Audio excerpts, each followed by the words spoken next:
Hey everyone, today we'll be discussing how to keep all of your data organized for distribution, specifically focusing on your customer data and a CRM, which stands for Customer Relationship Management. Ollie Order has a full CRM built in, and it is designed to seamlessly work with inventory management and order creation.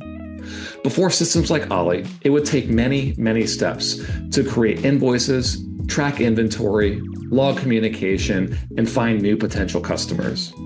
As a small business and brewery, saving time and resources are paramount to success. Today, we'll take a look at tracking communication with customers through our CRM, pulling an activity report to track sales team activity, organizing your customers into groups to easily find them, and finding new potential customers to potentially sell to. Also, think about a CRM as a way to protect your data from staff turnover.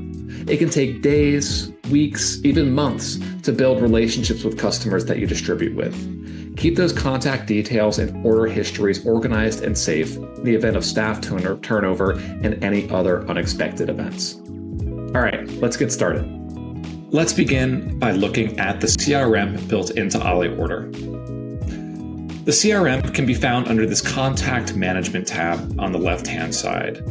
We can look at current, prospects, potential, and archive customers. And then when we're looking at any of our different current customers down below here, we can see the current customer type, any price lists associated with a customer, the tax zone setup, when the last order was placed, and then also the sales rep. By clicking on last order, we can see when those different last orders were placed, and I'm looking at most recent to least recent orders. So in this example, I can see maybe a customer down below here, if they order on a weekly basis, but it's been 2 weeks, we can go in, create a task for the sales rep, and drum up that business, see what's been happening with that example. Now, let's go in and look at an example customer today. I can type in the name of a business. I'm here in Charlotte, North Carolina, so let's look at an example of a Charlotte beer garden. This is all false information here, just used for example purposes. First of all, we can log activity. So this is where, on an account, we can log notes, log call details, mark that visits were made, create expenses, track any issues, and also assign tasks to individual customers. When any of these different actions are logged, for example, a little while ago, I logged a note that this customer was interested in holding a tap takeover event, reach back out next month. Down below in our reports, one of the most commonly used reports is going to be our activity report. We can select a date range, look at the sales reps, look for specific activity types, and narrow this down to specific customers if we wish to.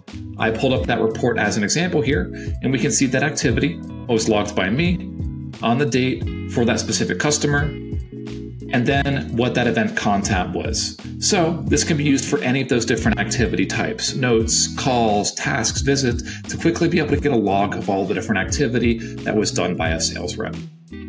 Next, we can see all the different details that we have saved about that customer. By navigating to the Details tab, we can see a few different items: business, location information, the license of the customer that we have saved, all the different details that we have saved about that customer with our individual preferences, any notes, contact details, payment information, customer groups, payment terms, anything that we have set up.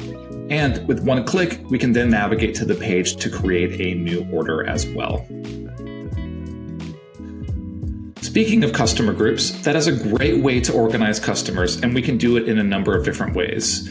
We can find the Groups tab under Contact Management. When we get here, I have a few different examples set up. A few examples can be on-prem versus off-prem, different delivery days, different delivery routes. You can make new groups very easily up top here. And when we click into a group as an example, we can see some basic details about that group, all the different customers that I've added in, and then quickly add new customers into that group as well. Whenever we apply a filter for a customer group, it'll then only look for these individual customers, and we can do things in the system like create pick lists, pull different reports, look at sales items, and understand all of that for a specific group of customers quite easily in the system here. A very unique piece of the Ollie Order CRM is the potential customers. We went to all the state ABC boards to pre-populate in the eligible alcohol buyers in each state. So we'll enable any states where you're distributing or interested in. You can come in, look for any specific states in the system, and we can look at potential retail accounts. I'm in North Carolina, so let's look at potential retail accounts here. Now, to put this into some context, there are over 19,000 different accounts in North Carolina with their names, addresses, and license numbers. So when we find a location, we can easily click in, license details, get that location information, get directions to that customer, create them as a customer, and then boom, we're off and running directly from there as well. This list is being maintained by our other Ollie partners. So if an Ollie customer adds a bar or restaurant that opens up down the street from them, you'll also easily be able to see the name, address, and license number, and that's how we're able to maintain this awesome database for our. Thanks for tuning in to learn more about how to organize your distribution data with Ollie Order. Be sure to like and subscribe for more Ollie and Brewery Solutions content coming soon.